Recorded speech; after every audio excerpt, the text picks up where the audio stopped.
बिस्मिल्लाहिर्रहमानिर्रहीम। Students, PRC 4 की दिसंबर batch की आज हमारी क्लास थी और लास्ट क्लास के अंदर हमने जरा सा जल्दी से देख लो, जो भी नए स्टूडेंट्स आए इतने पेजेस छोड़ दो और बाकी जो है वो देख लो। डेफिनेशन ऑफ बिजनेस हमने स्टार्ट करा था। Any activity for seeking profit is called.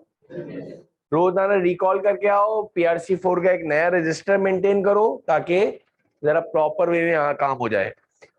ये सारा इसलिए है कि FAR 1, इसलिए कि FAR 1 तो किसी का भी एग्जाम्प्ट नहीं होता और वो बहुत हैवी पेपर बन जाता है जब वो PRC 4 के बाद बच्चे जाते हैं। इवन अभी PRC 4 इतना बच्चों का हैवी कभी कभार लग जाता है डेफिनेटली, इसलिए कि इसके अंदर बड़े घुमा फिरा के सवालात करते हैं। There are 3 different types of business: manufacturing, trading और सर्विस। PRC 4 में हमारे पास जितने भी टॉपिक्स हैं वो सारे ट्रेडिंग बिजनेस के हैं। स्टेरिक डाल देना कि उसमें हमने ट्रेडिंग बिजनेस ही पढ़ना है। फिर आपके पास था types of ownership in business: sole proprietorship, partnership and joint stock company. सब डिस्कस हो चुका है। रिकॉर्डिंग लेक्चर्स देख लोगे। एक सबसे बड़ा एडवांटेज ये है कि कोई चीज भूल जाओ तो वापस से पोर्टल से जाके एक्सेस कर सकते हो। तो इसमें हमें सोल प्रोप्राइटरशिप जो है वो हमारा सारा PRC 4 में हमें पढ़ना है। पार्टनरशिप भी हमारे पास नहीं है, जॉइंट स्टॉक कंपनी भी हमारे कोर्स का हिस्सा नहीं है। हाँ, अलबत्ता joint stock company, limited liability company हम इंशाल्लाह FAR 1 में पढ़ेंगे। नेक्स्ट आपके पास definition of accounting. Accounting is the language of business. फिर इसके बाद आपके पास आ गया था accounting equation. The whole of the financial accounting is based upon a very simple idea, and the idea is generated as resources in the business equals to resources supplied by the owner. Resources in the business is called assets. Resources supplied by the owner is called, hence asset equals to capital. Asset equals to, पहली accounting equation बन गई, asset equals to capital. इसके बाद आपके पास next, on the other hand, if resources in the business is supplied in 2 ways, that is resources in the business equals to resources supplied by other people plus resources supplied by the owner, so resources supplied by other people is called liabilities, और hence accounting equation is asset equals to liabilities plus capital. इधर तक ही हुआ था। Next heading mark कर दो,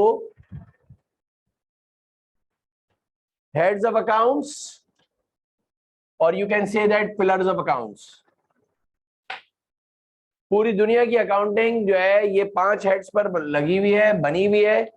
थोड़ा सा तेज काम करो और लिखने पे ज्यादा फोकस करो, यानी कि हर चीज और कोई ऐसा पॉइंट, कोई टेक्निकल पॉइंट हो तो बार बार कह रहा हूं कि उसको जैसे तुम लोग चैटिंग में लिखते हो रोमन में, इस तरह बेशक अपने रजिस्टर में लिख लिया करो, लेकिन लिखा हर चीज करा करो।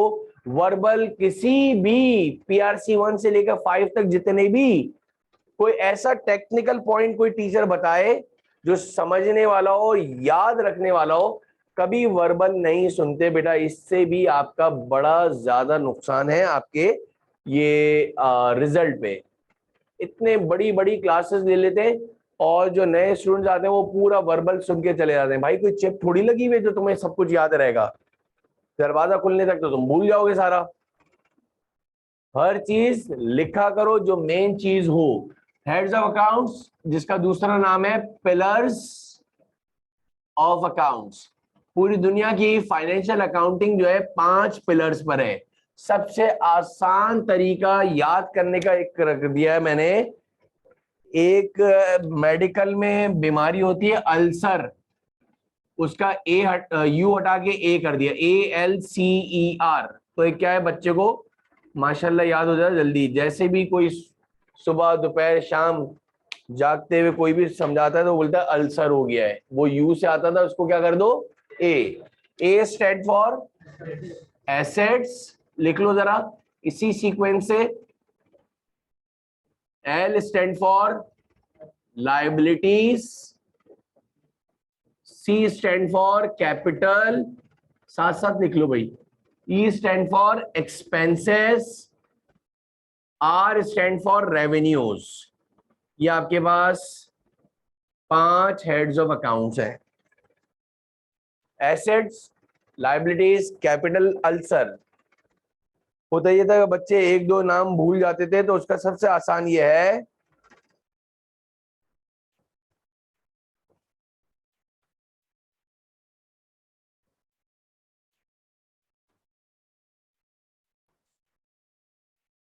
उसका सबसे कन्वीनियंट तरीका क्या है, आप किस तरह याद करोगे, एसेट्स, लाइबिलिटीज, कैपिटल, एक्सपेंसेस और रेवेन्यू, याद हो गया होगा अल्सर। सही है, नेक्स्ट हेडिंग डालो जरा।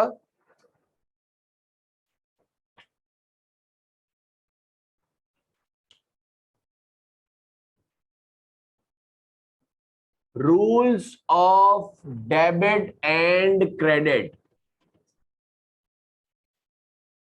Rules of debit and credit, और जिसका दूसरा नाम है बच्चों रूल्स ऑफ अकाउंटिंग, एक ही बात है। सबसे पहली बात, ये जो डेबिट और क्रेडिट का वर्ड तुमने बेतहाशा मर्तबा सुना होगा। There is no proper definition of debit and credit. याद रख लो, these are only the two columns name. Debit और क्रेडिट की जिंदगी में याद रख लेना कोई डेफिनेशन नहीं है बच्चों, ये सिर्फ और सिर्फ दो कॉलम के नाम है। बहुत बड़ा गलत है, इंटर कॉमर्स के बच्चों को परसेप्शन होता है डेबिट मींस इंक्रीज और credit means decrease. That is totally wrong. आपके पीआरसी के अंदर थ्योरी में सवाल भी आ सकता है। जरा सीक्वेंस चेंज कर रहा हूं, अकाउंटिंग एक्सपर्ट ने क्या रूल्स बनाए। ये एसेट और इसके साथ वैसे तो अल्सर है, ALCER, लेकिन रूल्स को याद करने के लिए थोड़ी सी सीक्वेंस को आगे पीछे कर रहा हूं। एसेट्स और एक्सपेंसेस को एक साथ लिखा है। अकाउंटिंग एक्सपर्ट ने कहा when ever assets and expenses increases in the business, debit record, तो उनको डेबिट में रिकॉर्ड किया जाए। whenever asset and expenses increases in the business, debit record. Whenever assets and expenses decreases in the business,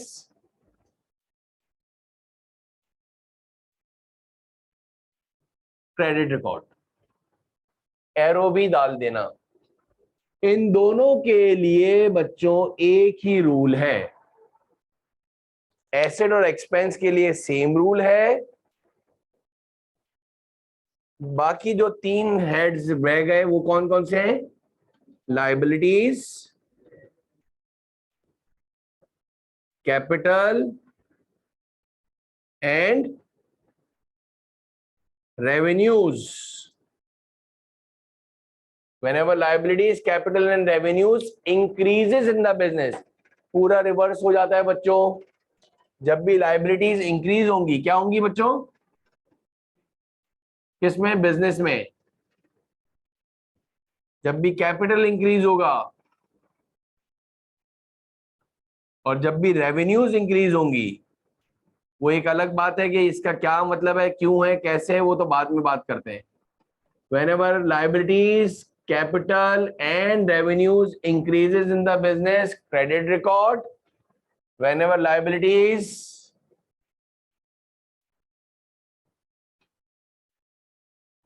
capital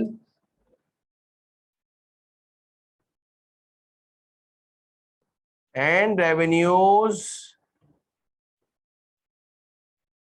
decreases in the business, credit record. इन तीनों के लिए एक rule है, एरो बना देना, एक कर्ली ब्रैकेट बना देना, और शुरू के दो के लिए एक ही रूल है। तो इससे जरा जल्दी याद हो जाएगा। जब भी मैं तुमसे रूल्स पूछूंगा तो तुम बताओगे जब भी एसेट और एक्सपेंस इंक्रीज होंगे तो डेबिट रिकॉर्ड, जब भी एसेट और एक्सपेंस इंक्रीज होंगे बिजनेस में तो डेबिट रिकॉर्ड, जब भी एसेट और एक्सपेंस डिक्रीज होंगे तो credit record. Whenever liabilities, capital और revenues increases in the business, credit record. Whenever liabilities, capital and revenues decreases in the business, debit record. इसके साथ साथ एक और चीज लिख दो, ये वो कॉमन चीजें हैं जो तुम्हें बिल्कुल परफेक्ट, जो स्पेशली जो वेरी फर्स्ट टाइम अकाउंटिंग पढ़ लें, बिल्कुल जीरो से स्टार्ट करा है, बिल्कुल स्क्रैच लेवल से। थोड़ी डिटेल है इसलिए कि थ्योरी के सवालात आते हैं तो इंटर कॉमर्स वालों को भी थोड़ी सी प्रॉब्लम होती है जब वो सवालात हम करेंगे, बहुत ही घुमा फिरा के वो सवाल देता है। नेक्स्ट हेडिंग डालना double entry system. Double entry system, हाँ हमने ये हेड्स ऑफ अकाउंट्स को डिस्कस नहीं करा है, वो अब इसके बाद स्टार्ट होगा। पहले थोड़े से ये रूल सिखवा दूं और इसके बाद हम जो है आज की बड़ी अटमोस्ट इंपॉर्टेंट क्लास है जिसके अंदर बेसिक तकरीबन ऑलमोस्ट तुम्हारी जो है जो अंडरस्टैंडिंग वाली है वो तकरीबन कंप्लीट होगी, फिर हम डबल एंट्रीज पे जाएंगे। लिखो डबल एंट्री सिस्टम में, इन डबल एंट्री सिस्टम कुछ चीजों को लिखवा पहले देते हैं, समझाया बाद में जाता है। ये डिपेंड करता है कि टॉपिक कैसा है। अभी तो बहरहाल जरा इनिशियल क्लास है तो पहले लिखवाना पड़ता है, बाद में समझाना पड़ता है। In double entry system every debit must equal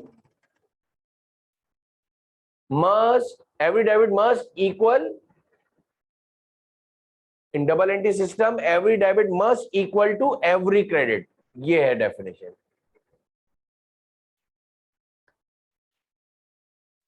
in double entry system every debit must equal to every, और करके एक और डेफिनेशन लिखो जो मैं मिक्स कर रहा था, और करके एक और डेफिनेशन लिखो। इन डबल एंट्री सिस्टम, और करके सेकंड डेफिनेशन लिखोगे। इन double entry system every debit must have equal and opposite credit. ये एक डेफिनेशन है। फिर रिपीट कर रहा हूं, इन double entry system every debit must have equal and opposite credit. Her debit का क्रेडिट लाजमी होगा, हर क्रेडिट का डेबिट। ऐसा कभी जिंदगी में कोई ऐसी एंट्री नहीं होगी कि तुम बोलोगे डेबिट दिख रहा था सर, क्रेडिट नहीं आ रहा था, क्रेडिट था तो डेबिट नहीं आ रहा था। बल्कि मैं तो यूं बोलता हूं और भी जीरो से स्टार्ट से कि अगर कभी डेबिट फोकस हो जाए, डेबिट आ जाए, तो फिर सारा फोकस किस पे करो, जल्दी आ जाएगा। और कभी क्रेडिट पहले पता चल जाए, शुरू में इनिशियली कभी ऐसा हो जाता है, तो क्रेडिट को पहले लिख दो, फिर सारा फोकस किस पे करो, लाजमी हर डेबिट का। पूरे सीए कर लो, इसी से कोई फाइनेंशियल कोई भी कॉमर्स में अकाउंटिंग करोगे तो इसमें ये डबल एंट्री हमेशा इक्वल आएगी। एक और प्रिंसिपल लिख देना, ये डबल एंट्री सिस्टम हो गया। बिजनेस एंटिटी प्रिंसिपल, ताकि हम डबल एंट्रीज जब कर रहे हो तो हमारा आराम से समझ में आ जाए। डबल बिजनेस एंटिटी प्रिंसिपल क्या है? बिजनेस एंटिटी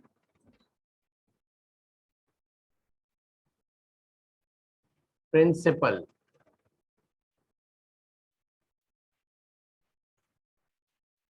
इन बिजनेस एंटिटी प्रिंसिपल या business principle, business entity principle state that, ये ज्यादा बेहतर है। Business entity principle state that, क्या रूल बनाए, क्या ये प्रिंसिपल है? Business entity principle state that business and its owner have separate existence। Business अलग होता है और ओनर की एग्जिस्टेंस अलग होती है। Business and its owner have separate existence, comma separate entity, and they are different from each other. फिर सुनिएगा, business entity principle state that business and its owner have separate existence, separate entity, and they are different from each other। Definitely पूरा का पूरा कारोबार है किसका? Owner का। एक लफ्ज तुमने डायलॉग बहुत अच्छा सुना होगा, तुम्हारा दोस्त यार का अगर किसी का कारोबार है और तुम उसके दोस्त कारोबार में गए और कोई चीज मांग रहे हो, वो तुम्हें एक डायलॉग देता है, यार कारोबार में कोई मजाक नहीं होना चाहिए यार कारोबार को बीच में नहीं ला दोस्ती में।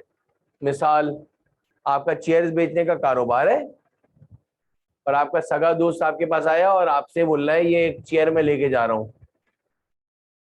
बोल रहा भाई बस मैं ऐसे ही ले जा रहा हूँ। बोल रहा भाई कॉस्ट टू कॉस्ट दे दे भाई, फ्री में तो नहीं दे सकता यार। बोल रहा यार इतनी सी दोस्ती है, तू एक चेयर नहीं दे सकता? अब आपको अगर बहुत मेहरबानी है तो आप उसको बेशक फ्री दे दो, लेकिन आपको अपने जेब से पैसे डालने पड़ेंगे। हाँ आप ये कर सकते हो कि पूरी दुनिया के लिए 2000 रुपए की एक कुर्सी बेच रहे हो, वो तुम्हारा बहुत सगा दोस्त है, साथ पैदा हुआ है तुम्हारे, तो 1000 रुपए की दे दोगे भाई कॉस्ट टू कॉस्ट। लेकिन वो आपके बिल्कुल एल्फी हो गए, चिपक गया कि मैं तो फ्री लेके जाऊंगा, मैं दूंगा ही नहीं पैसे, क्या कर लेगा? तब वो आपने चिपकाया है तो आप दे दो उसको और अपने पास से पैसे डाल दो। वजह मिसाल दे रहा हूं, उस वक्त शोरूम में 50 कुर्सियां थी, एक वो भाई साहब ले गए, अपनी गाड़ी में डाल के ले गए, तू जा मैं चल खत्म। बोले हाँ भाई छोड़ छोड़ मैं नहीं। अब आप परेशान, जब हिसाब किताब हुआ तो एक कुर्सी गायब, स्टॉक से गायब। अब्बा पूछे बेटा ये कहाँ गई? बेची है तो पैसे कहाँ हैं? साफ बात है, फ्री दे दी तो क्यों दे दी? ये कौन सा हिसाब चल रहा है, ये कौन सा कारोबार चल रहा है? अब्दुल सत्तार एदी बने हुए हैं, सबको फ्री कुर्सियां बांट रहे हैं। तो ये बिजनेस के अंदर ये कोई टर्म्स एंड कंडीशन नहीं है, तो आपको अपनी जेब से उसके अंदर पैसे डालने पड़ते हैं। वो ये बिजनेस एंटिटी, खुद सोचो ना क्या एंटिटी बनाओगे? गिफ्ट डेबिट क्या करोगे? कुर्सी तो आपके पास से चली गई, पैसे आए नहीं। इससे के बिजनेस एंटिटी प्रिंसिपल बोलता है कि अगर आपने इसको लागू नहीं करा तो आपकी डबल एंट्रीज नहीं बन सकती हैं। नेक्स्ट हेडिंग डालो जरा, पहले हेड ऑफ अकाउंट की हेडिंग डालोगे और ये सबसे मेरे लिहाज से शायद तुम्हारे लिए अटमोस्ट इंपॉर्टेंट है, जो अब हम जो हेड्स को डिस्कस कर रहे हैं। सबसे पहली हेडिंग डालोगे एसेट्स की। सबसे पहले हेड का नाम है एसेट्स, उसको अब हम इन डिटेल, बेतहाशा सवालात आएंगे जिनको पीआरसी 4 का पेपर देना है। सबसे पहली डेफिनेशन वही लिख दो जो तुमने अकाउंटिंग इक्वेशन में पढ़ी थी, और ये जितनी भी थ्योरी लिखवाई जा रही है टू द पॉइंट लिखवाई जा रही है, बहुत लंबी कसीदे नहीं लिखवाए जा रहे, जो जब से ज्यादा जितनी कॉम्प्रेस होकर लिखी जा रही है, लेकिन ये मिनिमम लेवल पे तुम्हें याद होनी चाहिए, रट्टा लगी हुई हो जितना डे फर्स्ट से आज तक काम करवाया है। आपका पहला चैप्टर भी है और आपके सवालात भी इसमें है। पहली हेडिंग इसमें लिखो, resources in the business is called assets. Resources आप क्यों नहीं लिख रहे भाई? अरे मेरा बेटा ऐसे कैसे आ गया तू?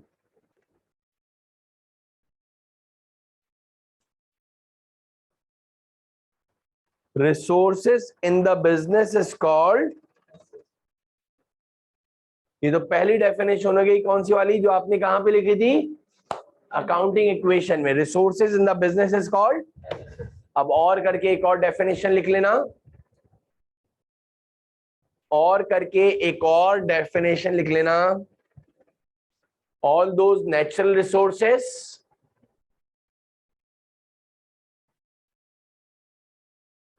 all those natural resources and man-made resources, या वो इंसान के बने हुए हो या नेचुरल रिसोर्सेज हो, which are beneficial, जो के फायदा दें तुम्हें, which are beneficial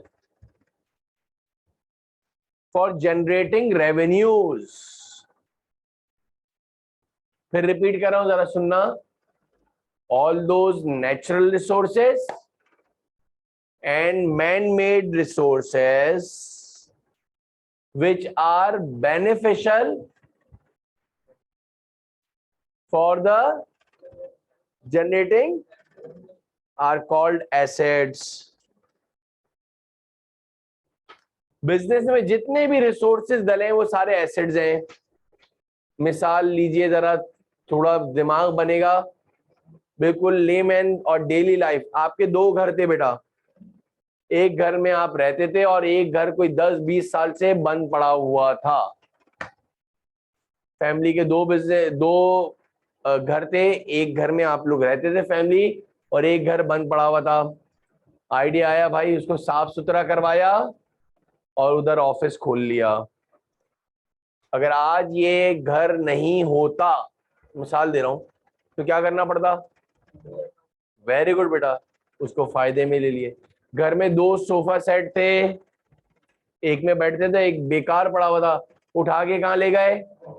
very nice. अगर आज ये सोफा सेट नहीं होता तो उसको यूज कर ले। दो कंप्यूटर थे घर पे, एक यूज में था और एक बेकार पड़ा हुआ था, उसको थोड़ा सा सही करवाया, या वो सही था, उसको कहाँ ले गए? वो तमाम चीजें जो घर में एक्स्ट्रा पड़ी हुई थी भाई, अगर नहीं होती तो फिर क्या करते? एक बात है, चोरी करते क्या? खरीदते। और खरीदने में क्या आउटफ्लो होता? क्या किसकी जरूरत होती?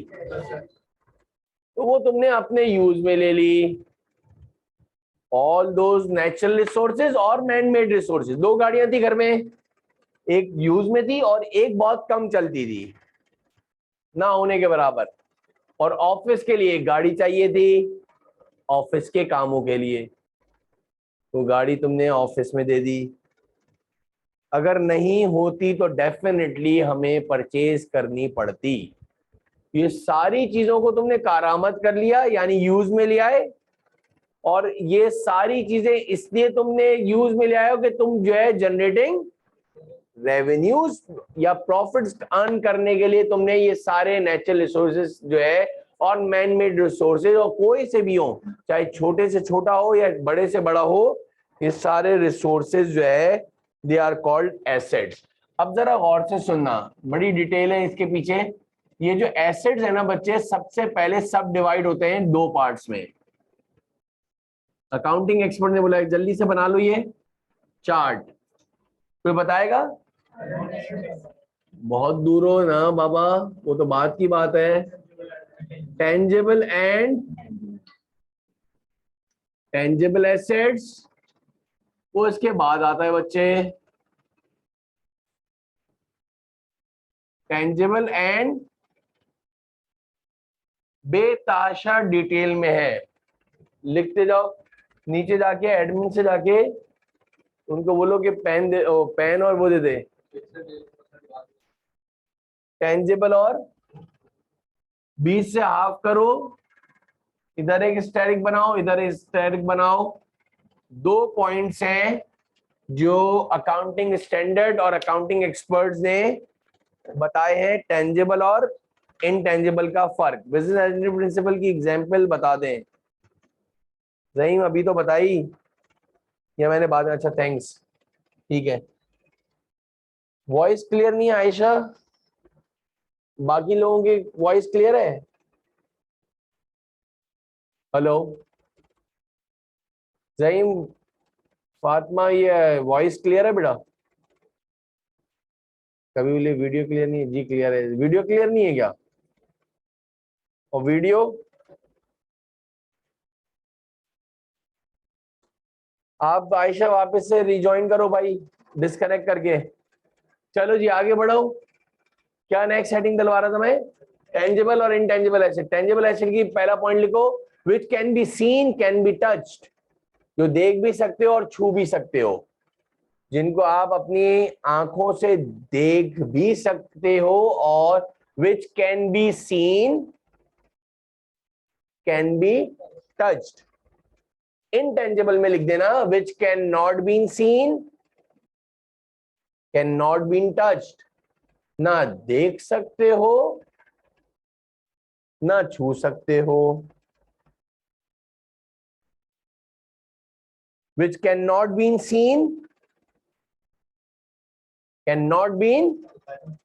दूसरा पॉइंट लिख लेना टेंजिबल एसेट में, with physical substance, with physical substance, physical appearance होता है भाई, विद फिजिकल, इंटेंजिबल में लिख लीजिएगा विदाउट फिजिकल सब्सटेंस, विदाउट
क्या लिखा, विद फिजिकल सब्सटेंस, और इधर क्या लिखा,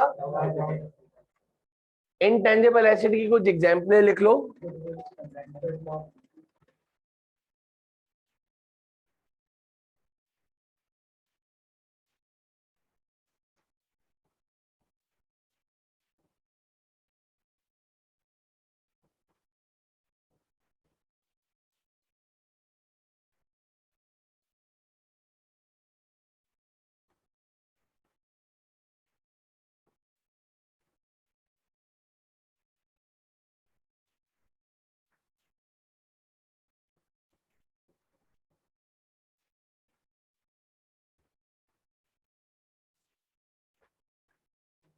लिखो गुडविल,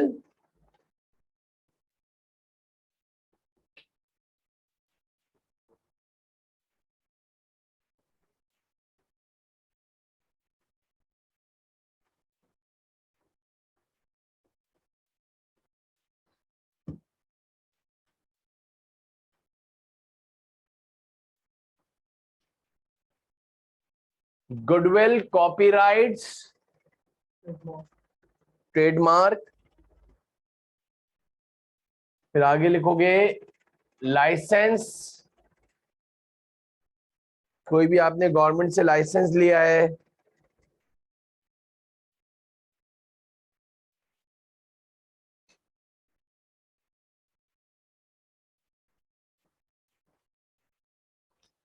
आपको कोई भी अगर ब्रांडेड स्टोर या कोई भी आउटलेट खोलनी है तो आपको पता होगा क्या लेने पड़ते हैं, राइट्स लेने पड़ते हैं। अगर आपको पिज्जा हट खोलना है तो आपको सबसे पहले उसके क्या लेने पड़ेंगे, राइट्स लेने पड़ेंगे।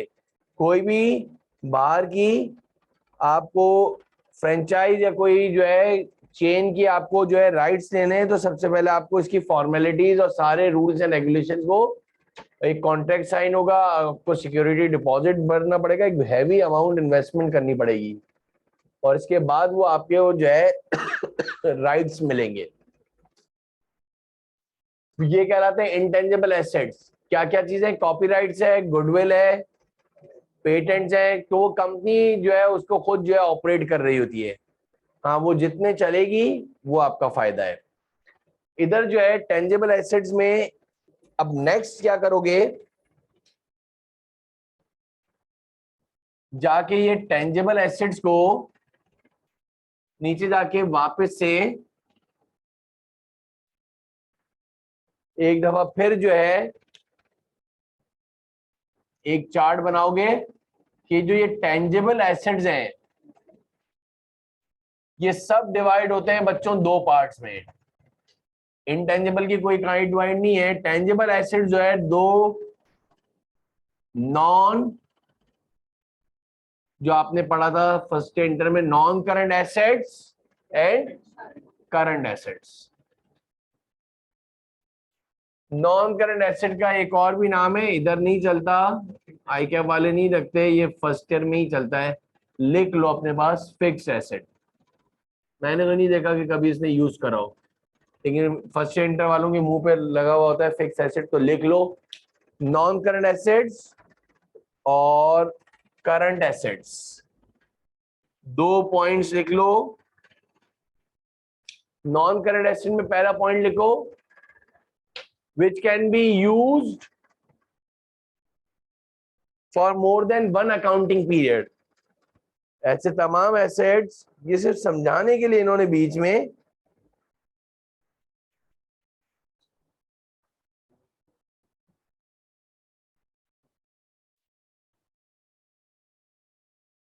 One accounting period 1 accounting year एक ही होता है मेरे बच्चे। Accounting period consist of 12 months. It is not compulsory. It is always started from the 1st of January and ended on December 31st. कहीं से भी स्टार्ट हो, बीच में ड्यूरेशन कितना होना चाहिए? उससे ना एक दिन कम ना एक दिन ज्यादा। बहुत सारी अकाउंटिंग पीरियड होता है 1 अप्रैल से स्टार्ट होता है और 30 मार्च को खत्म होता है। किसी का 1 जुलाई के स्टार्ट होता है 30 जून को, लेकिन अकाउंटिंग पीरियड होता ही 12 महीनों का है और 12 महीने बाद कंपनी को अपने फाइनल अकाउंट्स बनाना लाजमी है। लिखना जरा, क्या लिखा आपने? Which can B use for more than 1 accounting period. Current asset में लिख लेना विच can be used with in an accounting period, जो 1 साल के अंदर अंदर यूज हो। फिर कह रहा हूं दोनों को डिफरेंशिएट करने के लिए अकाउंटिंग एक्सपर्ट ने अकाउंटिंग पीरियड का सहारा लिया है ताकि दोनों का डिफरेंशिएट बच्चों को समझ में आ जाए। कहीं पे भी अपने पास लिख लेना accounting period consist of 12 months, कहीं पे भी ऊपर जाके कहीं नोट करके लिख लेना accounting period consist of 12 months। Second point एक और बढ़ा लो तो अच्छा हो जाएगा। कभी ये लिखा हुआ आ गया कहीं थ्योरी में सवाल, नॉन करंट एसेट्स में दे can not change their shape easily. इनका शेप चेंज ही नहीं होता बेटा, दे can not change their shape easily, इनका शेप चेंज ही नहीं होता।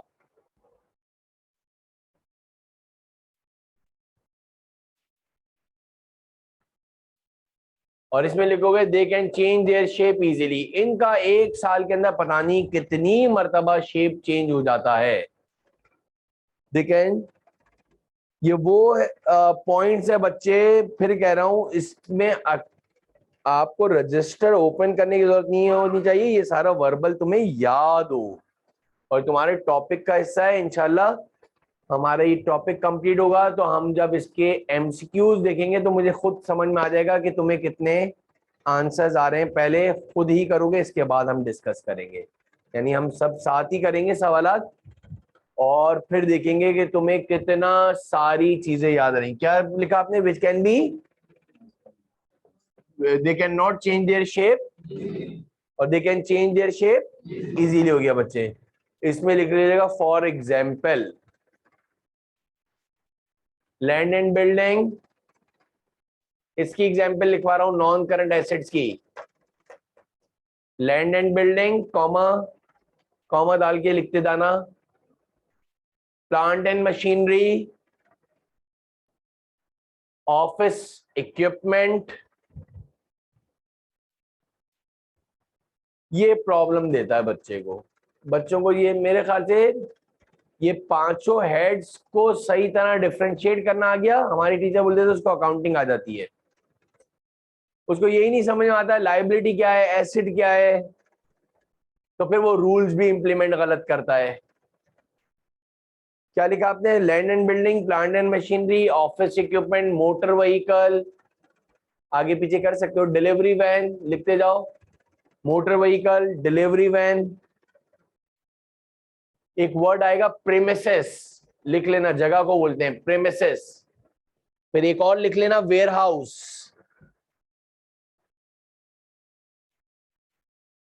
फिजिकल जो दिखता है जहीम, फिजिकल सब्सटेंस का मतलब जो तुम्हें अपनी नेकेड आई से दिखता हो यार, फिजिकली जिसको छू सकते हो, फिजिकल अपीयरेंस।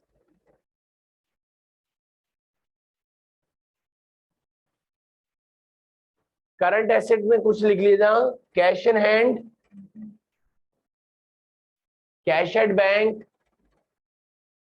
एक वर्ड पढ़ोगे काफी चीजें आगे आएंगी, बार बार कह रहा हूं, अभी सिर्फ लिखवा रहा हूं, पता नहीं सेवरल टाइम्स जो है बार बार रिपीट होगा। एक वर्ड सुनोगे, अकाउंट रिसीवेबल। क्या लिखा है? अकाउंट। कोई बताएगा इसका मतलब क्या होता है? जिनसे पैसे रिसीव करने हो। कोई बताएगा अकाउंट रिसीवेबल का दूसरा नाम? डेटर्स। क्या है ये? बी साइलेंट अल्लाह के बंदों, कभी भी किसी कंपनी में जाओ डेबिटर्स नहीं बोलना, बहुत बुरा लगता है। डेटर्स, DETORS लिख लो, दोनों एक ही नाम है। ये मेरे डेटर्स है, तुम सब मेरे डेटर्स हो, यानी मुझे तुम सबसे पैसे लेने हैं। क्यों लेने हैं? मैंने तुम्हें गुड्स उधार बेचे थे, मैंने तुम्हें गुड्स, यानी कुछ दिनों बाद पैसे दोगे, महीने, 2 महीने बाद, 15 दिन बाद, जैसी टर्म्स एंड कंडीशन सेट करी होगी। लिख लेना अकाउंट रिसीवेबल, डेटर्स। चाहो तो एक और लिख सकते हो, कस्टमर, क्रेडिट कस्टमर्स। ब्रैकेट में लिख लेना ताकि याद रहे कि डेटर्स का मतलब और अकाउंट रिसीवेबल का मतलब क्रेडिट कस्टमर्स। और भी अगर मसला हो तो उर्दू में लिख लेना, जिनको उधार माल बेचा हो,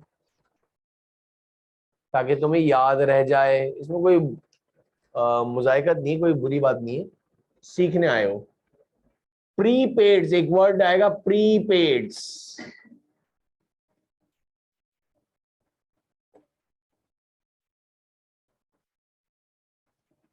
क्या लिखा आपने? इसका एक और वर्ड है प्रीपेमेंट्स। पूरा बाकायदा हमारा फुल फ्लैश एक चैप्टर है जबरदस्त किस्म का। अभी सिर्फ ये बताना है कि जो आपके पास आपके मोबाइल्स में जो नंबर हैं, वो जो प्रीपेड आपके जो नंबर हैं, तो आप लोग वो क्रेडिट डलवाते हो, जिसको अल्लाह माफ करे लोड लोड कहते हो तुम लोग, लोड, इजी लोड। साले पूरी दुनिया घुमाए, पूरा गोरा बोलता है do you have some prepaid voucher, हमारे पास लोड है, लोड, अल्लाह माफ करे।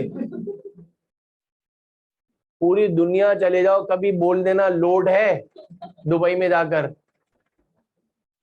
वो साले उधर के भंगी को भी पता है कि वो प्रीपेड वाउचर्स कहलाते हैं।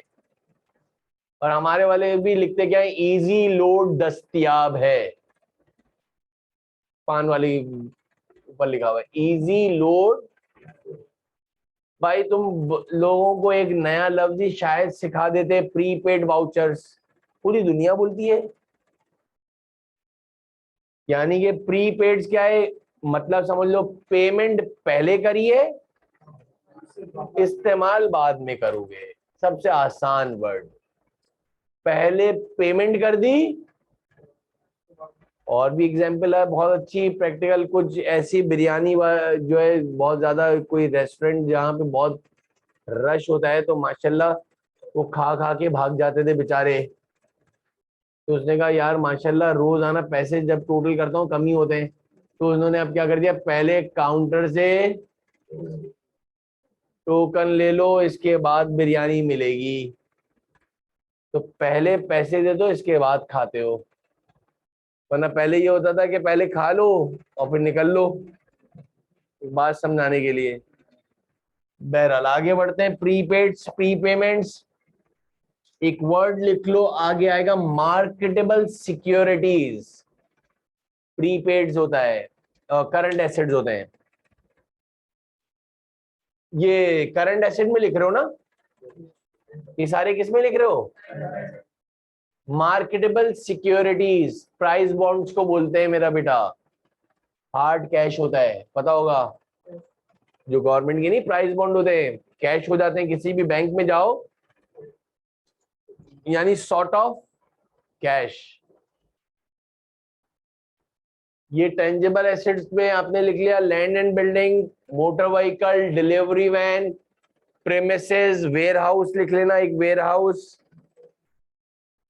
फर्नीचर लिख दिया, ऑफिस इक्विपमेंट लिख दिया, आप क्या कंप्यूटर लिख दिया, एसी लिख दिया, ये सारी चीजों को अगर थोड़ा सा देखो तो ये कम से कम 1 साल से ज्यादा के अरसे के लिए यूज होती है। इसे समझाने के लिए 1 साल का वर्ड लिखा है। वैसे तो हम जब तक उसका जूस ना निकल जाए जब तक हम चलाते हैं, शायद मैंने बताया था, एग्जाम्पल दी थी मैंने। हम एक घर में फैन लगाते हैं मेरा बेटा, सीलिंग फैन, 5-8 हजार रुपए का हो गया होगा आजकल सीलिंग फैन जो हमारे घर में जो लगा हुआ है। एक नॉर्मल सिनेरियो है कि एक 8 हजार रुपए का पंखा लगाया है तुमने तो 3 साल तक तो बेहतरीन चलता है। मैं एक कॉमन एग्जांपल दे रहा हूँ, एक लेमैन एग्जांपल। 3-4 साल तक वो फैन बिल्कुल सही चलता है। 3 साल के बाद थोड़ा सा बहक जाता है, हल्का हल्का चलता है, तो हम इलेक्ट्रिशियन को बुलाते हैं, 100 रुपए उसको देते हैं, 100 रुपए का एक कैपेसिटर चेंज करवा देते हैं। पता होगा सबको इतना तो। 2 साल और निकल गए, 5 साल हो गए, 3 साल पहले हो गए थे, पहले सही चला 2 साल। अब वापस कैपेसिटर वीक हो गया, फिर 100 रुपए दिए, और फिर साल, फिर एक दिन स्टार्ट करा तो मुस्कुरा गया। मुस्कुराना किसे कहता हूं मैं? अबे जल गया, बदबू आ रही है, मतलब जल गया। अभी भी हम इतने ढीठ के बच्चे हैं कि हम इलेक्ट्रिशियन को बोलेंगे बेटा निकालो, और फिर जाएंगे वाइंडिंग वाले के पास, पता होगा। और मेरा जैसा बंदा हो तो मैं बोलूं थोड़ा सा कलर भी कर देना, 500 रुपए का नया जैसा हो जाए, और बैरिंग भी बदल देना, ये 2-3 हजार रुपए में वापस से नया जैसा हो गया, just like new but not new, है ना। उसको लगा दिया, 7 साल पहले हो गए थे, फिर 3 साल और चल गया, 10-11 साल हो गए, फिर एक दिन चलाया तो फिर अब जल्दी जल्दी मुस्कुराने लग गया है। अभी भी हम इतने ढीठ के बच्चे हैं कि हम उस पंखे को उतारते हैं, ये इससे भी प्यारी बात है, और कबाड़ी को बोलते हैं बिल्कुल नया पंखा है। ये एक कॉमन मैन की एक एग्जाम्पल है, ऐसा या नहीं है? उसको हम कितनी सलाह, वो साफ तो हो रहा होता है, बिल्कुल नया पंखा दे रहा हूं, क्यों दे रहा भाई तू, अच्छा है तो चला। एक बात समझाने के लिए कह रहा हूं। तो उसको भी, उसमें भी लड़ झगड़ रहे होते हैं कि 500 दे और 1000 दे और 700 दे और 300 दे, जो भी है वॉट। मेरा एक एग्जाम्पल, कितने का फैन था मेरा बेटा? 8 हजार। आपने 8 करोड़ रुपए का एक ऑटोमेटिक प्लांट लिया है, तुम कयामत तक चलाओगे साले को। कितने का फैन लिया था मेरा बेटा? कब तक जूस निकाला? 10 साल, 11 साल। 8 करोड़ का ऑटोमेटिक प्लांट लिया है। ये जो कंपनियां बोलती है ना, आप बोलते हो नॉन करंट एसेट चेंज कर दिया, पागल हो गए, दिमाग खराब है क्या? इतना बड़ा अप्रूवल लेना पड़ता है, एचआर लिख के देता है। एक एग्जांपल देता हूँ, बाद में आएगी तो अभी। एक जगह पे सारा स्टाफ बैठा है, 5 टन का एसी लगा हुआ है। वो ऑफिस खुलता है सुबह 7 बजे और रात को 10-11 बजे तक है, यानी 14 या 16 घंटे वो एसी चलता है। 5 टन का एसी है, 50-60 लोग बैठते हैं, इतने सारे सब सांस ले रहे हैं, हुआ हुआ, और एक एसी लगा हुआ है 5 टन का।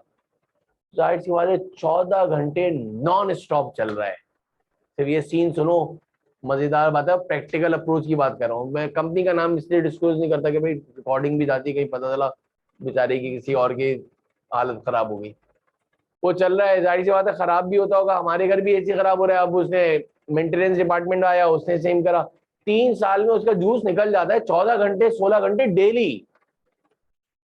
तो उसने रिपेयर वाले ने लिख के दिया नीड टू रिप्लेस, के भाई अब ये नहीं बन सकता, साला सब कुछ हर जगह से काना हो गया है, बना बना के इसके पेज लगा के सब कुछ चेंज कर दिया, चेंज करना पड़ेगा। फिर ये मेंटेनेंस वाला लिख के देता है, ये होता है कंपनी में, तो वो जाता है एचआर के पास। अब वो है 5 टन का, 1-8 टन का और 1-1.5 लाख का, तो एक अप्रूवल लेना पड़ता है डायरेक्टर से। जब 5-7-8-10 लाख रुपए का खर्चा होता है तो डायरेक्टर के पास गया कि भाई अच्छा अब गर्मी हो रही है, 50-60 लोग 14-14 घंटे पूरे पसीने में नहा रहे हैं, समझ रहे हो। तो डायरेक्टर क्या बोल रहा है, ये इससे भी खतरनाक है, बोल रहा है ये मेंटेनेंस डिपार्टमेंट वालों का कॉन्ट्रैक्ट खत्म करो, ये हर चीज जो है चेंज करने का बोलता है। उसको चेंज करने की बात नहीं कर रहा, बोलता है इसकी मर्जी आती है, हर चीज को बोलता है नीड टू रिप्लेस। यानी देखो कंपनी ये जो कहने की बातें होती हैं कि यूं करके नॉन करंट एसेट ले लेंगे, और वो भी आज के दौर के अंदर तो आप पॉसिबिलिटी नहीं है। बहरहाल आगे बढ़ते हैं। नेक्स्ट,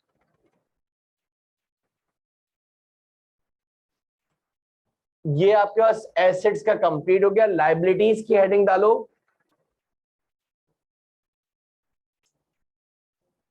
लाइबिलिटीज की हेडिंग डालो। पहली डेफिनेशन वो ही लिख दो जो आपने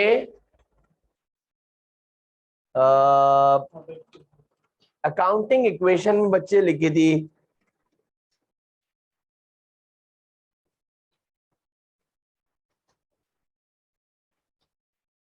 Resources supplied by other people is called liabilities.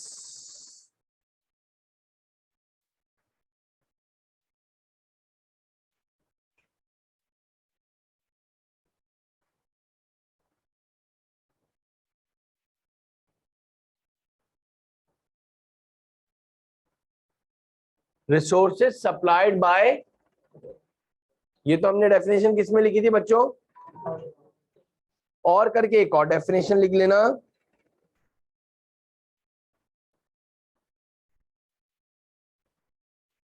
और करके एक और डेफिनेशन लिख देना। Business obligations are called liabilities. Business obligations are called बच्चों liabilities. Business obligations are called, और छोटा सा साइड में लिख देना कारोबारी कर्जा। इसका मतलब क्या है? कारोबारी कर्जा।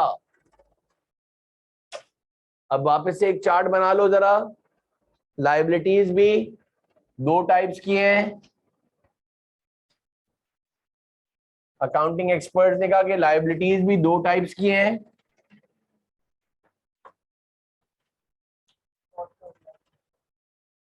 बिल्कुल सही है बच्चे, वेरी गुड। लाइबिलिटीज भी अकाउंटिंग एक्सपर्ट ने कहा कि दो टाइप्स की हैं।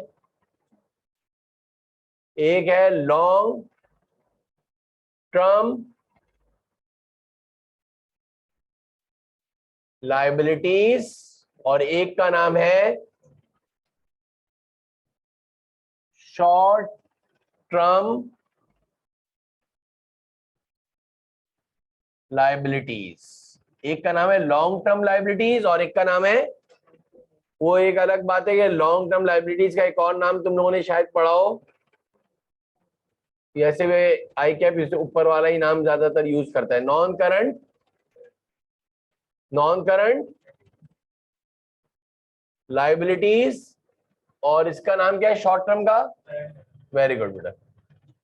ताकि कल को वो कोई भी टर्मिनोलॉजी यूज करें तो तुम्हें पता होना चाहिए।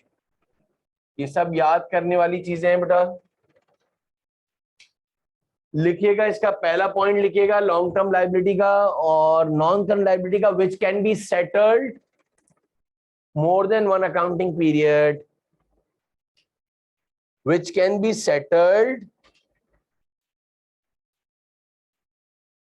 more than one accounting period,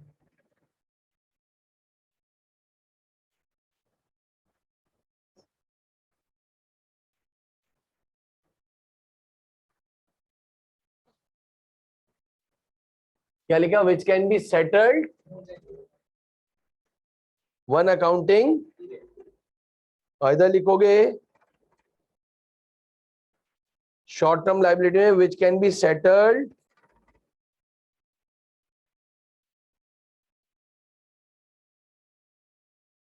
within an accounting period,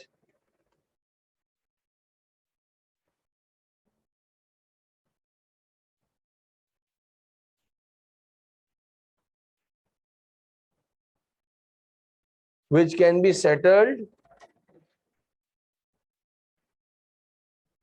within an, जिनको एक साल के अरसे से पहले पहले, ये समझाने के लिए 1 ईयर लिखा है।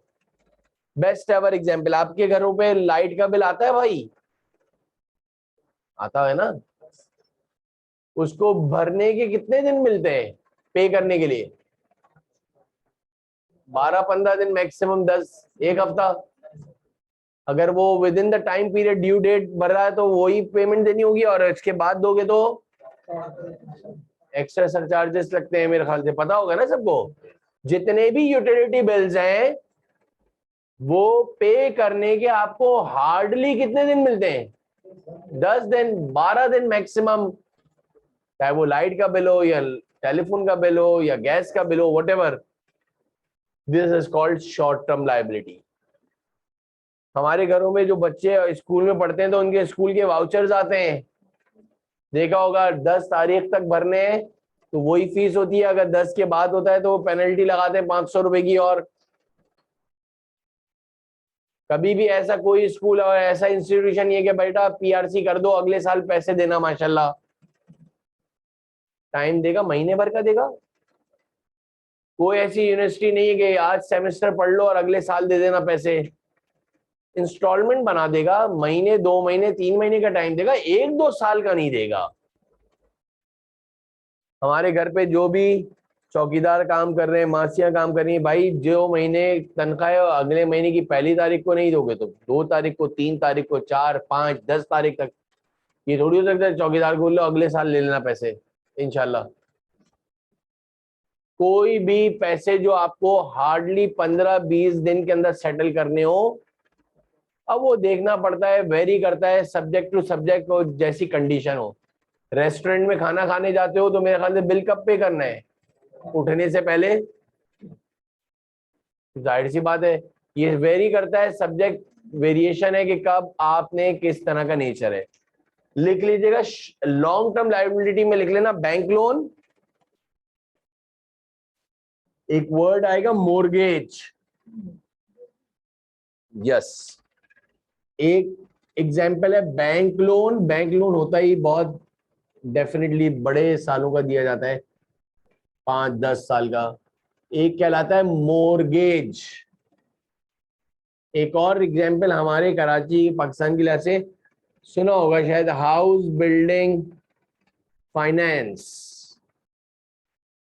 हाउस बिल्डिंग फाइनेंस लोन पे आपको घर या फ्लैट मिल जाता है। ये मिलता ही 20 साल के ऊपर है, जितना मुझे पता है 20 साल के अंदर ही पे करना होता है। शॉर्ट टर्म में आएगा बेटा। ये तो अभी आपने किस में लिखा है? लॉन्ग टर्म में लिखा है। शॉर्ट टर्म में लिखना जरा नाम, सबसे पहले मोर्गेज। ये रहा शॉर्ट टर्म लायबिलिटी में लिखोगे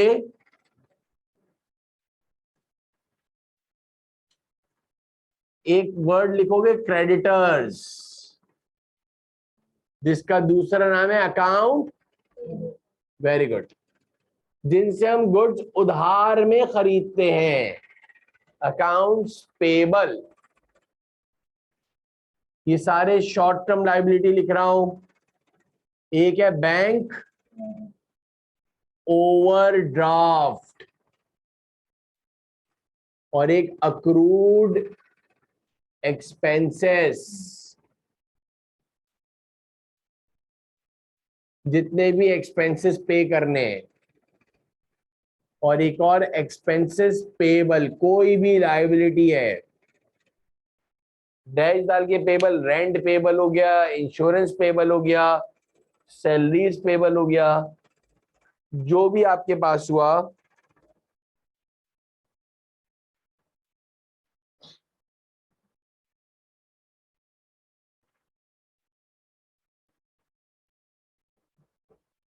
दो हेड्स ऑफ अकाउंट हो गए हमारे पास। एसेट्स कंप्लीट कर लिया हम डिटेल में।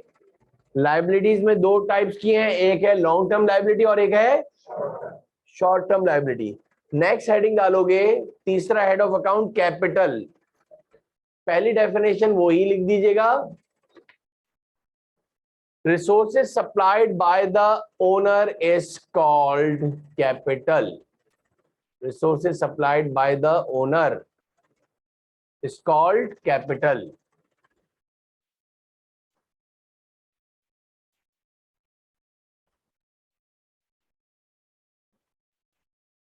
क्या लिखा बच्चों?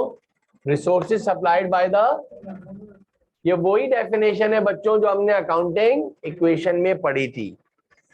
कोई कैपिटल की टाइप नहीं होती, कोई कैपिटल की काइंड नहीं होती, सिर्फ एक ही कैपिटल कैपिटल ही होता है।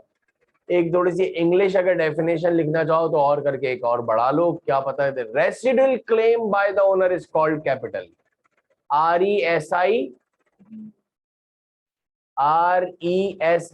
RESIDUAL, residual claim by the owner is called capital.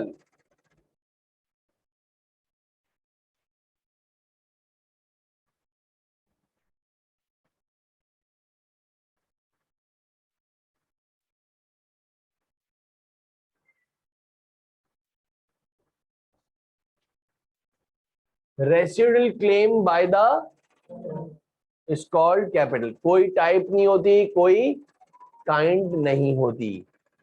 तीसरे के बाद चौथी हेडिंग मार्क कर लो, expenses.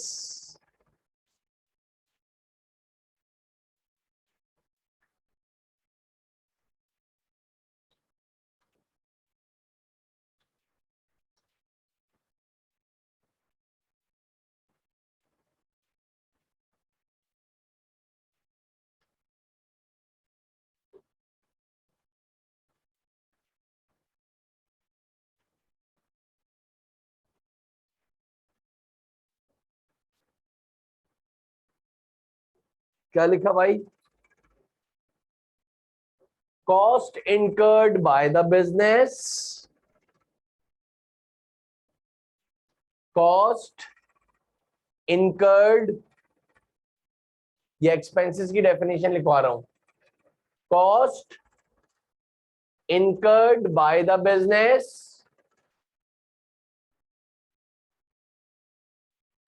for generating revenues, for generating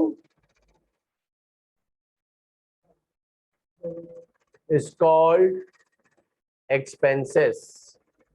Cost incurred by the business for generating is called।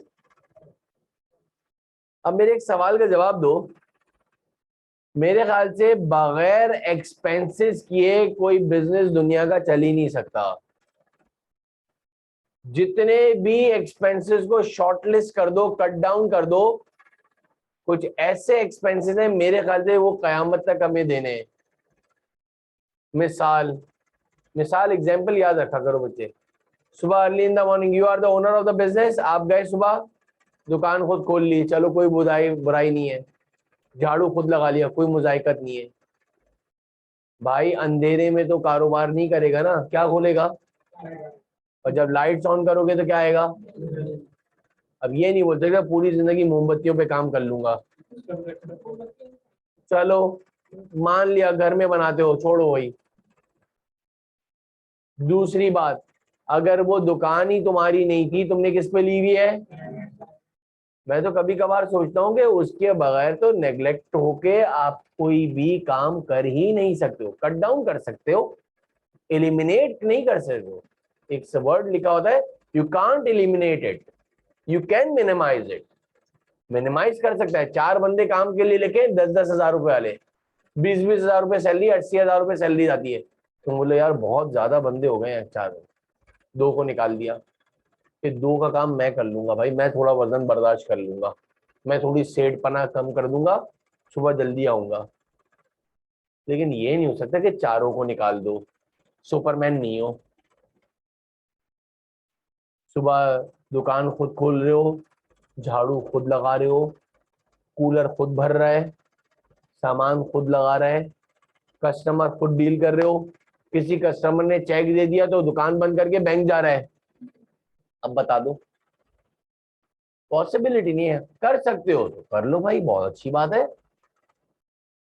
लेकिन अल्लाह ताला का एक निजाम है कि हर एक बंदा दूसरे पे डिपेंडेंट है, वरना ये सिस्टम ही नहीं चल सके। अगर ये अब इंडिपेंडेंसी हो जाती तो एक इंसान दूसरे को एक रोटी देने का रवादार नहीं है। तो अल्लाह का एक सिस्टम है। बहरहाल, तो cost incurred by the business for generating is called, for example लिख लो, rent, salaries, utility bills, rent भी इतना ही जरूरी है। ट्रांसपोर्टेशन एक्सपेंस कहां खत्म हो सकता है जिंदगी भर, बताओ? ट्रांसपोर्टेशन कॉस्ट, अगर खुद हायर कर रहे हो तो उसका पैसे देने हैं, और खुद अगर चला रहे हो तो फ्यूल एक्सपेंस है, उसकी मेंटेनेंस है। रिपेयर एंड मेंटेनेंस कभी जिंदगी में नहीं खत्म होने वाली भाई, घर में भी टूट फूट होता रहता है। ना चाहते हुए भी कभी किसी के अब्बू ने ये बोला कि बेटा ये अब एलईडी लगा दी है, अब कयामत तक चलेगी। भाई लंबे अरसे तक चलेगी, लेकिन कभी तो खराब होगी यार, तो जब खराब होगी तो नीड टू रिप्लेस। बहरहाल आगे बढ़ते हैं। तो ये आपके पास एक्सपेंसेस करे ही जाते हैं बिजनेस चलाने के लिए। नेक्स्ट हेडिंग डालोगे लास्ट, रेवेन्यूज।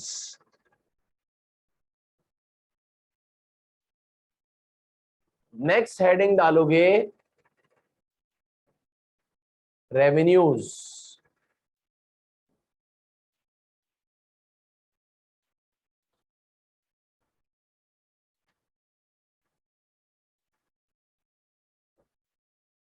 Revenues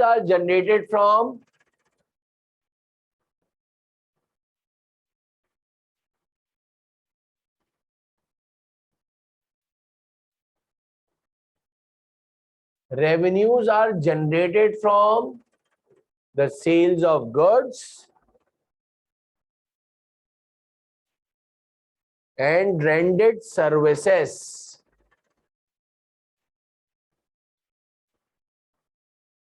रेवेन्यूज कैसे जनरेट होती है भाई, जरा बता दो? सेल्स ऑफ, या तो गुड्स बेच के रेवेन्यू जनरेट होगी, या and rendered, for example sales, service income,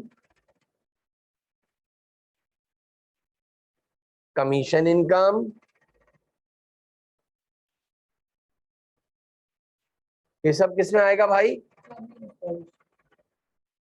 revenues में आ जाएगा। अब सारे स्टूडेंट्स एक काम ये करो, नए पेज में जाइए, कुछ ट्रांजैक्शंस लिखवा रहा हूं, डबल एंट्रीज हम स्टार्ट कर रहे हैं अल्लाह का नाम लेके। हाँ नहीं, इससे पहले एक और काम करो, इससे पहले सारे स्टूडेंट एक और काम कीजिए, जो नए पेज में जाकर, ये बड़ा इंपॉर्टेंट काम है।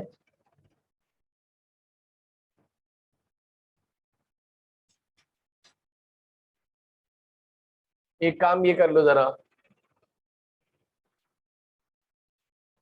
जो नेक्स्ट पेज है आपका,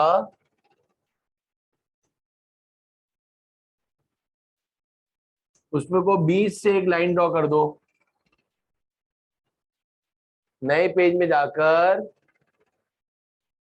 एक पेज पे बीच में एक लाइन ड्रॉ कर दो, एक सिंगल पेज पे। इस पे हेडिंग डालो एसेट्स,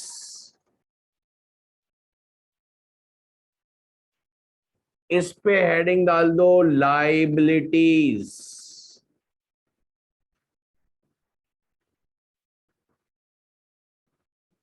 दूसरे पेज पे जाओ, उसके नेक्स्ट पेज में उसको भी 20 से हाफ कर दो इस तरह, एक और सेकंड पेज, यानी टोटल 2 पेजेस।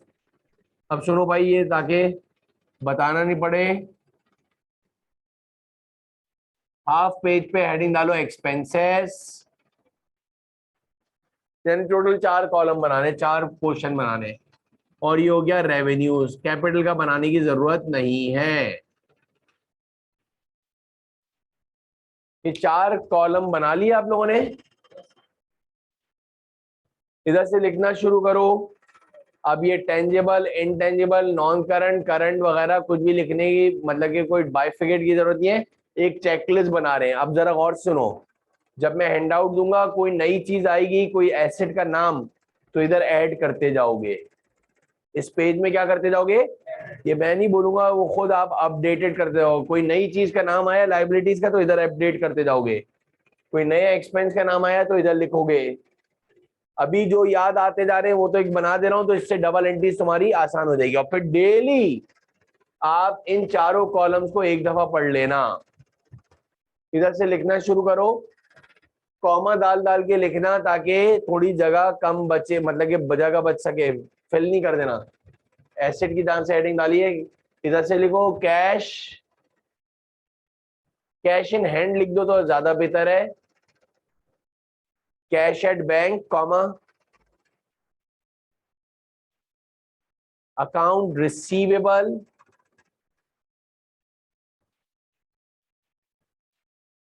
जहां अकाउंट रिसीवेबल लिखा उसी के ऊपर डेटर्स भी लिख दो, छोटा सा ब्रैकेट में डेटर्स भी लिख दो, उसको डेटर्स भी कहते हैं। फिर एक चीज लिखो प्रीपेड लिखो, कॉमा, बहुत सारी चीजें आगे भी हमारे काम आएगी। क्लोजिंग स्टॉक लिख लो, क्या होता है, कुछ चीजें आगे काम आएंगी। क्लोजिंग स्टॉक, अभी सिर्फ एक चेकलिस्ट बना लो, क्लोजिंग स्टॉक लिख लो।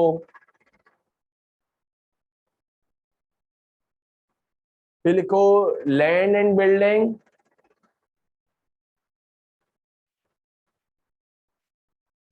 कॉमा, प्लांट एंड मशीनरी,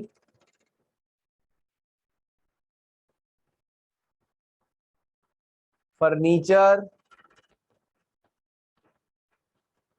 एक वर्ड बहुत दिखेगा तुम्हें यार, कॉमा, फिक्सचर्स एंड फिटिंग्स। क्या नाम है, वो तमाम का तमाम ऐसा फर्नीचर जो कि नट बोल्ट वगैरह से फिट हो जाए ड्रिल करके, तो वो फिक्सचर एंड फिटिंग्स में आता है। देखे रैक वगैरह कुछ लगाते हैं, क्यूबॉइड बनते हैं, कंसोल, ऑफिस में जाते हो ना, वो क्या होता है आपके पास थर्माकोल के, वो एक और कौन सी होती है वो, आजकल तो उसके चले ना जो इसके अंदर ये पूरी चेन लगाते हैं, वो नाम भूल गया, अभी बताता हूँ। फिक्सचर एंड फिटिंग, जो भी चीजें आपके पास टाइटन हो जाती हैं, इमूवेबल, कौन से, वो फिक्सचर एंड फिटिंग में आते हैं। और फर्नीचर में वो आता है जो मूव कर सकते हो। लेकिन बहरहाल दोनों ही नॉन करंट एसेट्स हैं, दोनों ही एसेट्स हैं। आगे लिखिएगा प्रेमिसेस, एक वर्ड आएगा प्रेमिसेस, फिर कॉमा करके लिख देना वेयर हाउस।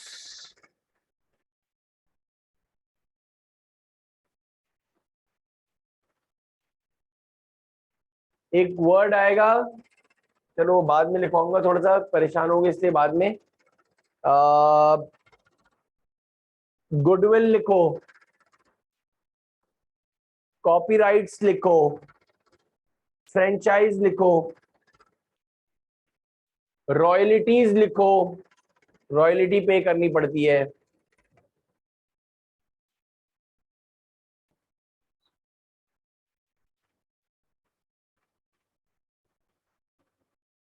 ये सारे किसके, किस में लिख रहे हो बच्चों,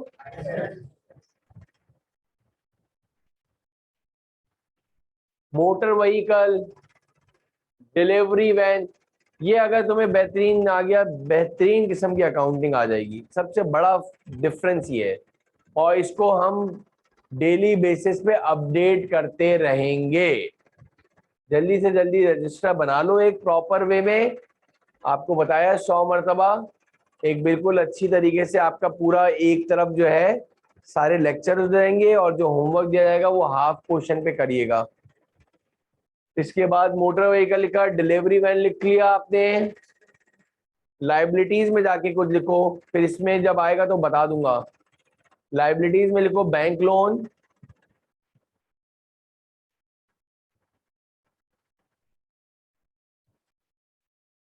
mortgage,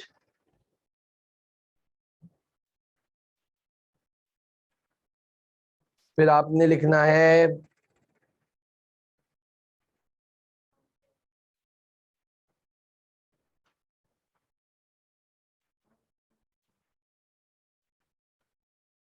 accounts payable,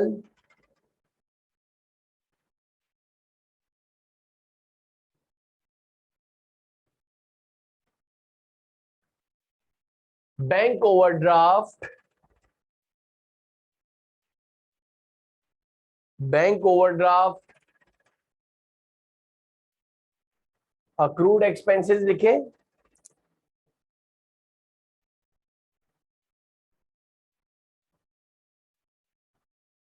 accrued expenses,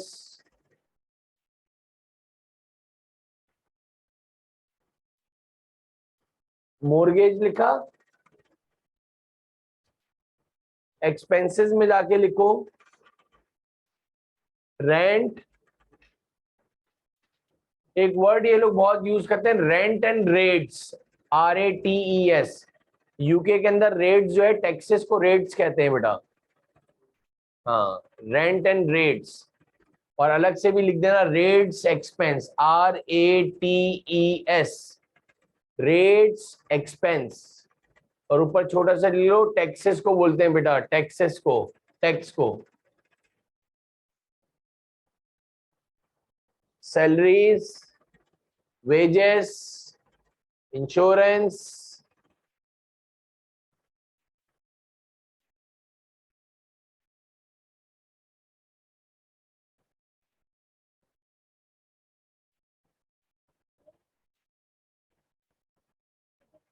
utility bills, transportation, repair and maintenance, repair and maintenance,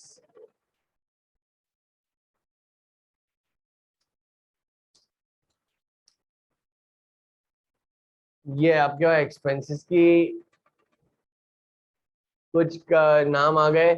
revenues में लिख लेना सेल्स,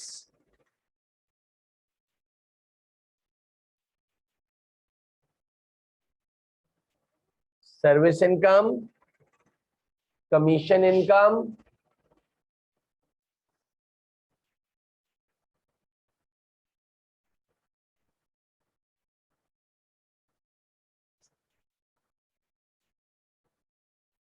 अब नेक्स्ट हेडिंग डालोगे, नए पेज में जाइए, एक सवाल बनाइए भाई सारे,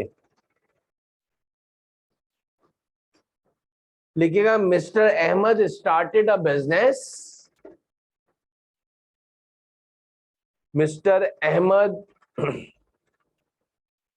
started a business and deal in electronic items. Mr. Ahmed started a trading business, लिख दो Mr. Ahmed started a trading business, trading ऊपर लिख दो, Mr. Ahmed started a trading business and deal in electronic items in Sadar, Karachi.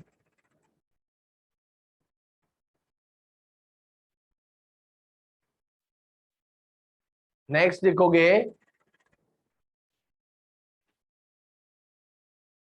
Next time लिखोगे, पहले तो ये introduction दे दे कि मिस्टर अहमद ने क्या करा है, एक बिजनेस स्टार्ट करा है, कौन सा बेटा बेटा, हमारे पूरे पीआरसी में है ही ट्रेडिंग बिजनेस, और किस चीज का कारोबार स्टार्ट करा है, इलेक्ट्रॉनिक आइटम का, सदर कराची में। अब नंबर 1 लिखो, mister Ahmad invested cash, mister Ahmad invested cash ₹5 lakh and come up with furniture, और साथ फर्नीचर भी लाया भाई, and come up with furniture ₹30,000 and computer 20,000। क्या क्या चीजें लेकर आया भाई जरा बता दो, कि वेरी गुड बेटा, कैश लेकर आया, फर्नीचर लाया है। अब जरा गौर सुनो, तुम सब 20-22 जितने भी स्टूडेंट हो अल्हम्दुलिल्लाह, और इंक्लूडिंग मी, आज के बाद जब भी पीआरसी 4 की क्लास होगी तो तुम सब और मैं इंक्लूडिंग मी, हम सब मिस्टर अहमद के कौन है, अकाउंटेंट, कौन है, और मिस्टर अहमद ने हम सबको, मतलब हम में से किसी एक को रखा होगा, इतने सारे अकाउंटेंट थोड़ी रखेगा, किसी एक को हायर करा as an accountant with an handsome salary of 20,000। 20,000 रुपए सैलरी पे हमें क्या रखा है, एज एन। और आज इनका बिजनेस का पहला दिन है, तो हमें एक टेबल और कुर्सी दे दी, और हम कौन है, चंपू मिस्टर अहमद के मुंशी, तो इंग्लिश में बोल दो अकाउंटेंट है। और मिस्टर अहमद क्या लेकर आए, माशाल्लाह मिस्टर अहमद ने हमें सबसे पहले आके क्या दिए, 5 लाख रुपए दिए। अय्याशी के लिए नहीं दिए मेरा बेटा, रखने के लिए दिए। ये थोड़ी बोला कि अपने बीवी बच्चों के साथ जाके खर्च करके आ जा बेटा, ये रखने के लिए दिए। और साथ लेकर आए क्या, फर्नीचर। और क्या लेकर आए, तो आपको बस बहुत ही नायत ही अदब से पूछ लेना है, सर ये फर्नीचर कितने का है, तो वो वर्ड बताएंगे। वो बोलेंगे 1 करोड़ का है, हमारी बला से हम 1 करोड़ लिख देंगे। वो बोलेगा 1 रुपए का है, हम 1 रुपए लिखेंगे। वर्थ कौन बताएगा, ओनर साहब बताएंगे। हमारा कोई कंसर्न नहीं कि सर नहीं ये तो बता रहे हैं सेकंड हैंड लाया है और इतने सारे बता रहा है, ये हमारा कोई इसमें कोई भी पार्ट एंड पार्सल नहीं है। उन्होंने कैश दिया, हमने गिन लिए कायदे आजम और रख दिए अपने पास। पैसे की रखवाली हमारे करनी है। और साथ क्या लेकर आए, बस आपका एक काम होना चाहिए, आपकी आंखें बड़ी बड़ी खुली हुई हो बिजनेस में, कि क्या चीज बिजनेस में आ रही है और क्या चीज बिजनेस से, इस चीज के आपको 20,000 रुपए दिए जा रहे हैं। एक चीज भी, एक कील भी आएगी तो लिखोगे, ये सबसे आसान तरीका। और एक चीज भी बाहर जा रही है तुम्हें रिकॉर्ड करना है। सर क्यों, बेटा आपको पैसे इसी चीज के लिए, आपकी शक्ल देखने के लिए रखा है। और वो हिसाब किताब अगर नहीं मिला तो मिस्टर अहमद बोलेंगे बेटा मैंने तुझे क्यों रखा है, सारा हिसाब किताब आपसे ही मांगेगा। तो हमने पहली डेफिनेशन एग्जाम नंबर वन लिखा है ना तुम लोगों ने, क्या लिखा, mister Ahmad invested 5 lakh and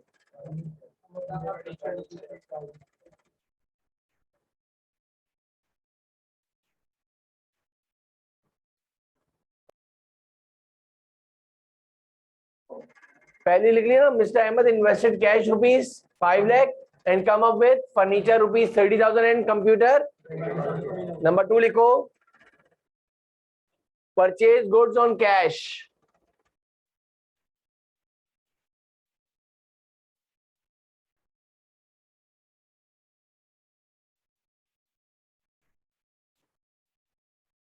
purchase goods on ₹1,50,000। Number 3, numbering खुद कर लेना भाई, नंबरिंग खुद कर लीजिएगा। Sold goods on cash, sold goods on cash ₹2 lakh.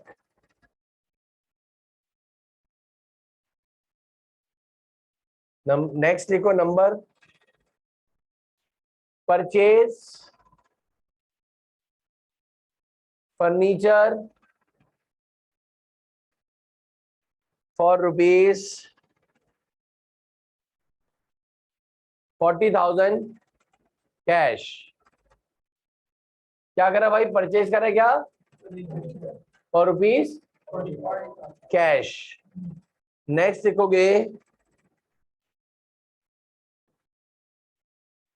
Paid transportation expense ₹5,000।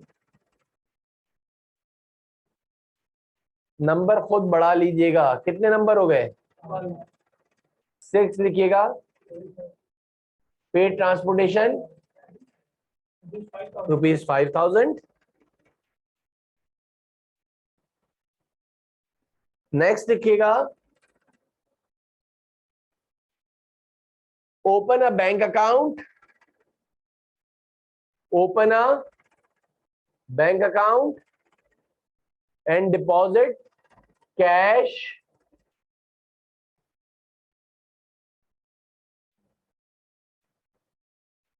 open a bank account and deposit cash ₹1 lakh क्या मतलब हुआ? बॉस, हर काम हम बॉस के कहने पे करेंगे। बॉस ने बोला जाके क्या करवाओ, किसी करीबी ब्रांच में जाके बिजनेस का एक बैंक अकाउंट ओपन करवाओ।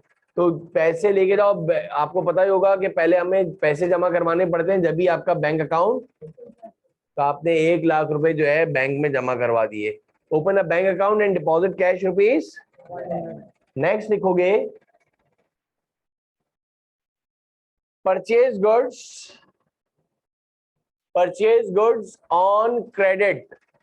तकरीबन सारे एंड से ये ऐसा कॉम्प्रिहेंसिव क्वेश्चन बनेगा जिसके अंदर सारी डबल एंट्रीज ऑलमोस्ट कंप्लीट हो जाएंगी। Purchase goods on credit from mister Aamir ₹3,50,000। आपने गुड्स परचेज करे मिस्टर आमिर से, कितने? उधार पर। Purchase goods on credit from mister rupees.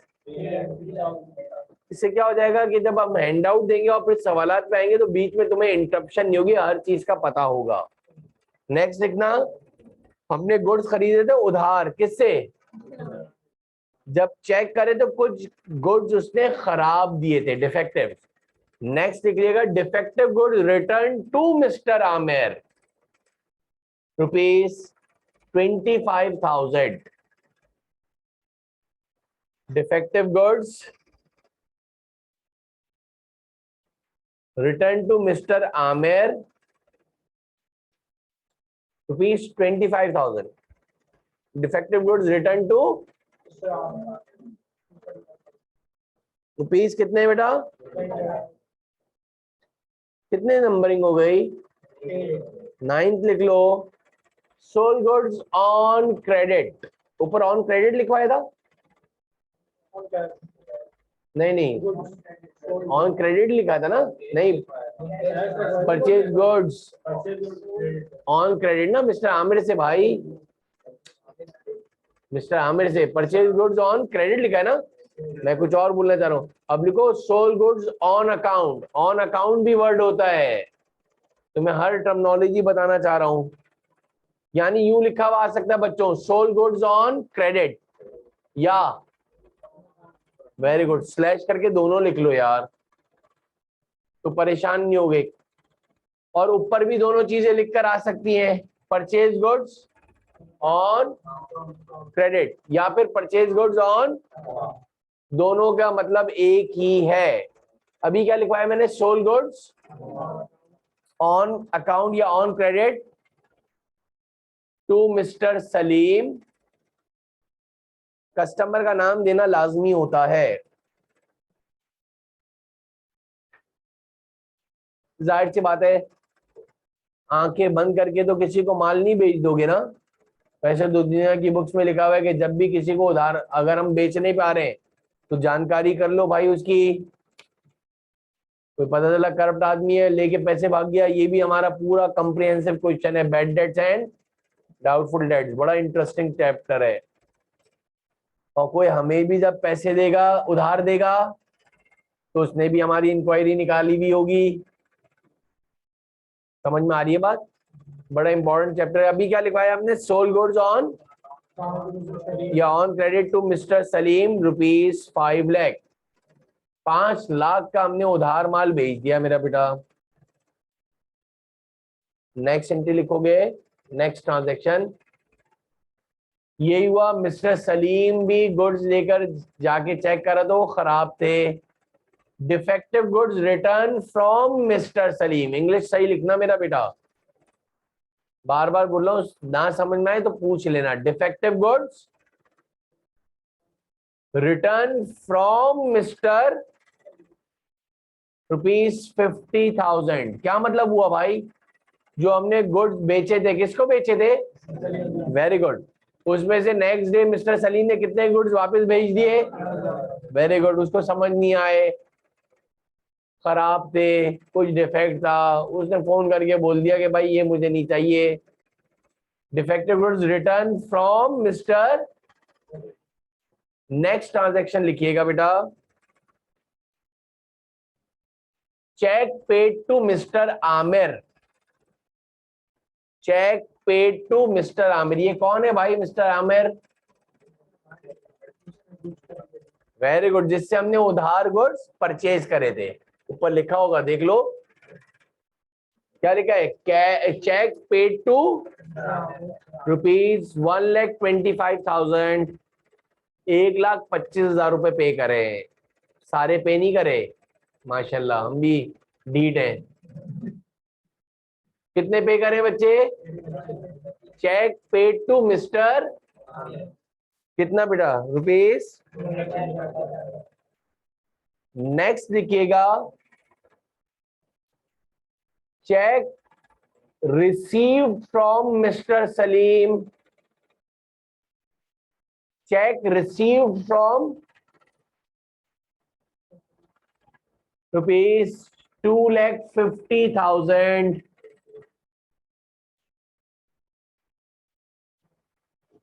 कितना भाई? चेक रिसीव फ्रॉम, ये कौन है भाई? मिस्टर सलीम। वेरी गुड बेटा, ये दोनों चीजें पक्की कर ली, तुम्हारी अकाउंटिंग हो गई। आधी कौम तो यही पूछती रहती है, सर क्यों मिल रहे पैसे? अल्लाह के नेक बंदे, एक ही पीछे जस्टिस है, एक ही बात है कि उसको उधार माल बेचा होगा। सर हम क्यों पैसे दे रहे हैं?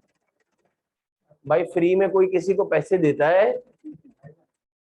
जरूर आपने उससे उधार गुड्स लिए होंगे। एक ही से परसेप्शन होना चाहिए। अभी हमने क्या लिखा? आपने चेक रिसीव फ्रॉम, अमाउंट लिखवा दिया कितना? अब नेक्स्ट लिख लो, कितने में हो गई? 13 लिखो। Paid salaries expense by cheque ₹25,000।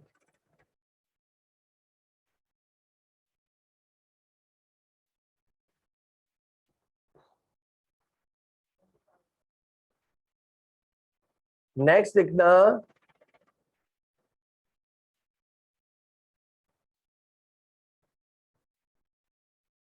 Cash withdrawn या withdrew from bank, cash withdrew from for ₹40,000 कर लो। कहां से पैसे निकालें भाई बच्चों? Cash withdrew from rupees for office use, for office use. Next लिखोगे, नंबर कितना हो गया है?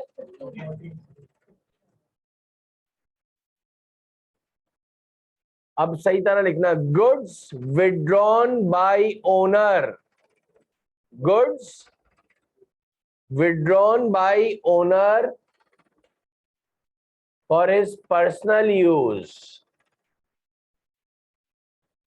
ओनर के घर का फ्रिज खराब हो गया, वेरी नाइस, तो उसका खुद का काम fridge, AC, deep freezer, LCD, dispenser का काम है, उसके घर का ही फ्रिज खराब हो गया है, तो ये तो अक्लमंदी है ना कि अपनी दुकान से लेके जाएगा या बराबर वाले से खरीदेगा, इससे बड़ा मान नहीं है।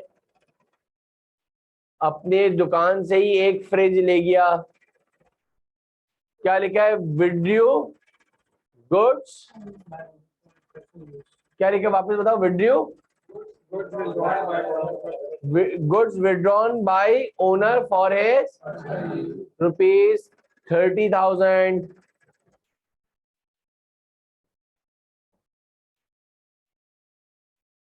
नेक्स्ट लिखोगे एक मोटा मोटा हिसाब ताकि तुम्हें समझ में आए। जरा मुझे बताना ताकि और भी समझ में आए, मिस्टर आमिर से हमने कितने ही गुड्स लिए थे? मिस्टर आमिर से देखो ना, आज की क्लास जो ले रहा है तो उसको नेक्स्ट क्लास में बहुत आसानी हो जाएगी। कितने ही गुड्स देते मिस्टर आमिर से? बिल्कुल सादा, जो एक पठान जो वो हिसाब किताब करता है वो वाला है, बिल्कुल सिंपल। कितने गुड्स दिए मिस्टर आमिर से हमने?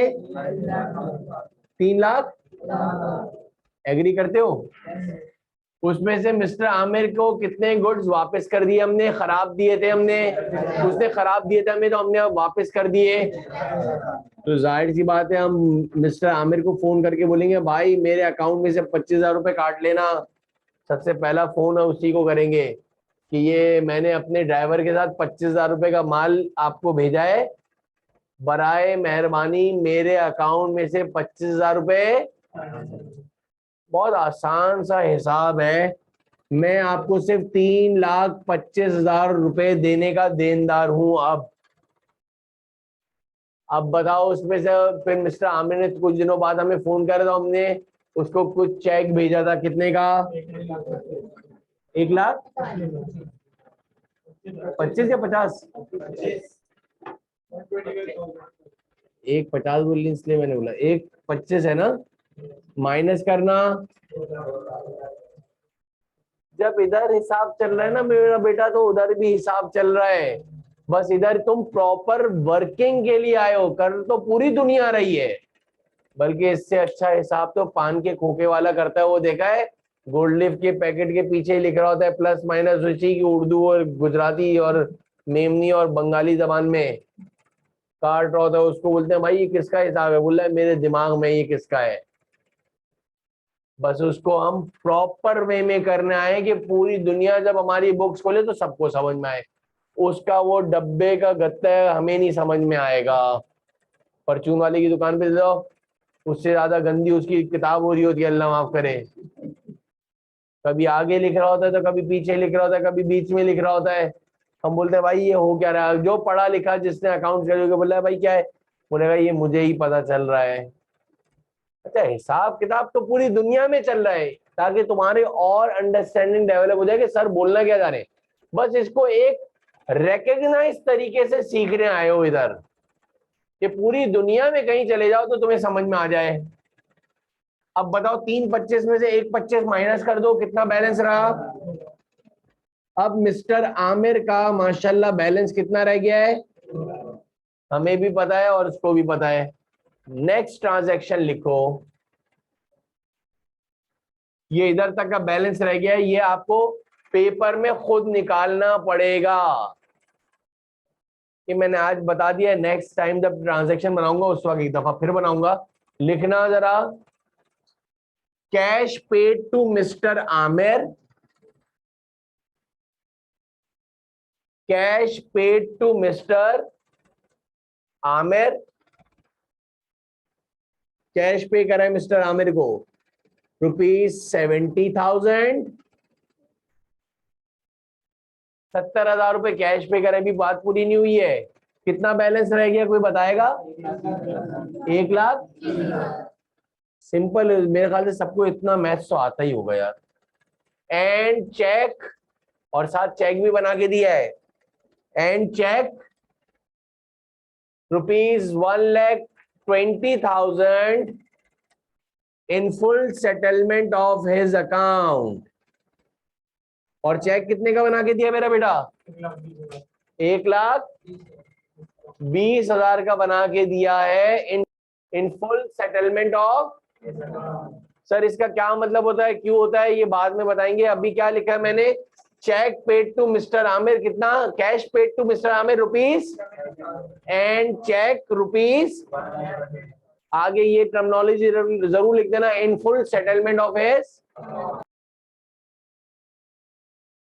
कितनी ट्रांजैक्शन लिखी भाई, क्या लिखा हमने, cash paid to mister Aamir ₹70,000 and cheque ₹1,00,000 in full settlement of his. आज के लिए इतना ही काफी है, इंशाल्लाह कल की क्लास में हम इससे कंटिन्यू करेंगे। अल्लाह हाफिज।